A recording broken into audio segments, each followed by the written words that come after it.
Bruno Marchal, mental coach à Montpellier par WhatsApp et par téléphone, par audio en tout cas quand vous faites les coachings et c'est ensuite le suivi de 15 jours. C'est pour ça que ça marche du feu de Dieu dans la formule efficacité. Je vais y arriver. Les formations, il y en a 3 actuellement que vous pouvez avoir, mais que si vous regardez cette vidéo dans quelques temps, il y en aura certainement beaucoup plus. Vous les avez en descriptif de cette vidéo, comment vous inscrire pour le coaching et bien évidemment pour comment avoir les 3 formations qui vont vous changer entre guillemets ou améliorer votre vie, comment être plus masculin, comment devenir adulte et comment susciter le désir. Merci en tout cas d'acheter ces formations comme vous le faites, ça me fait plaisir et surtout les retours qui m'expliquent comment ils vous aident et vous font avancer.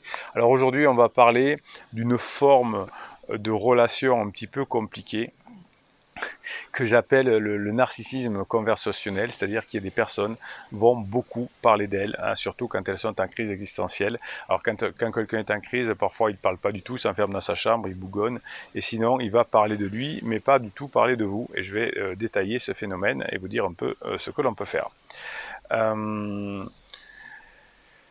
La personne qui est en crise ou qui n'est pas bien à sa peau va beaucoup parler et ne va pas s'en rendre compte. Elle va beaucoup parler, puis à la fin d'une conversation, d'un enregistrement téléphonique, d'une conversation téléphonique, elle va dire, alors qu'on est là depuis un moment et que l'on doit partir, elle va dire « Et toi, qu'est-ce que tu as à me raconter ?» Et la personne a, pendant 45 minutes, 1 heure, mobilisé la parole. Ça, c'est souvent le rôle enfin, l'impression que quelqu'un est en crise, qu'il parle beaucoup, qu'il ne vous laisse pas parler. Hein, vous pourrez avoir ça dans votre tête, cette notion de narcissique conversationnel. Une personne qui est là-dedans aussi va vous poser peu de questions, c'est-à-dire qu'elle va s'intéresser peu à vous, et dès que vous allez, si elle vous pose une question, elle va immédiatement rebondir sur elle-même. Si vous dites, toi, qu'est-ce que tu as fait? Je suis allé au cinéma. Ben moi, ça fait longtemps que je suis pas allé au cinéma, d'ailleurs, tiens. La dernière fois, j'ai vu un film super, et puis il va parler de lui-même. Les personnes qui sont dans cette conversation narcissique, on va dire, et ça c'est le propre d'ailleurs des personnes qui sont plutôt en crise, vont attirer l'attention jusqu'à ce que l'attention revienne sur elles. C'est-à-dire que même si elle vous laisse parler, elle va toujours vous dire qu'il y a quelque chose de plus intéressant, de plus fort, quitte à vous rabaisser ou vous critiquer. Donc ça, c'est le signe aussi que la personne a un déséquilibre et que ce déséquilibre, s'il est passager, c'est que c'est un signe de crise.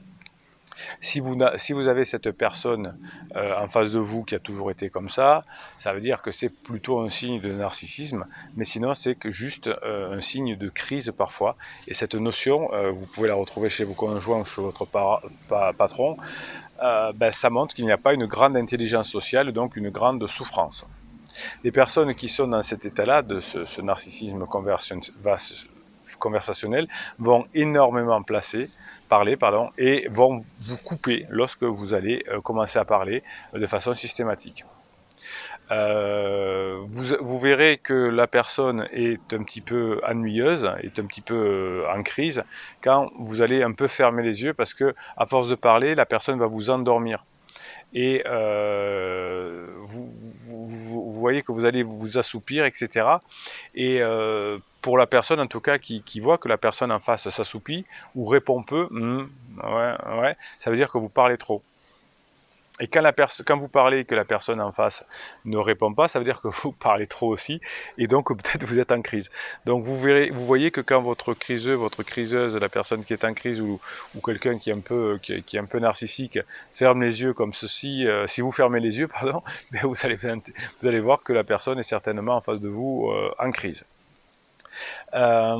Quelqu'un qui est conversationnellement équilibré va attendre que vous ayez fini de parler pour parler. Il va s'intéresser à vous, il va vous relancer. Eh bien, la personne qui est en crise va rarement vous relancer et elle va prendre un mot pour vous reparler d'elle et repartir sur un monologue. Mais encore une fois, je vous l'ai dit en début de cette vidéo, souvent la personne dit « Bon, et toi alors, qu'est-ce que tu deviens ?» Alors qu'au bout d'un moment, on vous a séché, vous n'en pouvez plus, il est déjà tard, et à ce moment-là, vous n'aurez pas le temps de parler. Alors c'est un peu pénible parce que du coup la personne va dire ouais mais il me raconte rien, il est chiant, bon il m'écoute bien, hein, ça, il m'écoute, mais finalement il n'y aura pas de désir parce que le désir étant quelque chose de puissant, quelque chose de fort, et bien ça vous l'avez dans la formation susciter le désir, et bien comme vous n'avez pas le temps de parler, vous ne pouvez pas susciter quelque chose de fort, et donc quelqu'un qui est équilibré va vous laisser parler. Quelqu'un qui est en crise et qui est un peu narcissique conversationnel va aussi d'avoir raison, va essayer d'avoir raison. Il va vous montrer que vous avez tort et que vous lui ferez autrement et que dans le passé vous avez mal fait. Donc ça c'est des trucs un peu des mots qui tuent, hein, pour les personnes qui sont en difficulté relationnelle et qui sont en crise, qui vont essayer de vous rabaisser et finalement de dire qu'eux feraient mieux et en prétendant savoir mieux et en essayant de faire d'avoir raison et de faire la leçon aux autres. Quelqu'un qui est en crise existentielle et donc qui agit par narcissisme conversationnel, va aussi peu vous écouter, c'est-à-dire que pendant que vous parlez, il va penser déjà ce qu'il va vous dire après. Et donc ça sert à rien de dire des choses, vous pouvez placer des mots incongrus dans la conversation, ça ne sert à rien, puisqu'il a déjà pensé à ce qu'il allait dire tout à l'heure. Qu'est-ce que je peux vous dire encore? Ouais, quand elles se sentent gênées, les personnes en crise ou narcissiques conversationnelles vont faire un truc qui est rigolo, c'est qu'elles vont détourner la conversation. Si vous parlez d'elle, que vous la mettez en défaut, elle va contre-attaquer immédiatement sur vous ou sur quelqu'un d'autre. C'est-à-dire qu'elle ne va pas pouvoir contenir la conversation, puisque finalement, si on parle d'elle cette fois, mais que ça ne lui convient pas et que son image n'est pas bonne, on va passer dans autre chose. Donc elle va vous attaquer ou elle va se sentir nerveux ou mal à l'aise et elle va prendre la mouche pour pas grand-chose. Donc vous voyez que ces comportements ne sont pas des comportements idéaux. Je suis en train de vous préparer une formation sur le small talk, sur la façon de créer du lien avec une personne. C'est le contraire qu'il faut faire. C'est-à-dire qu'on va donner la parole à l'autre. On va commencer une phrase, donner son point de vue et relancer sur autre chose en posant la question, en s'intéressant à la personne, en créant du lien. Là, les personnes qui sont en crise, qui sont narcissiques depuis le début, essayent de se mettre en valeur, de donner de l'énergie, de prendre toute la place et de vous écraser. Et ça, à force, effectivement, ça fatigue.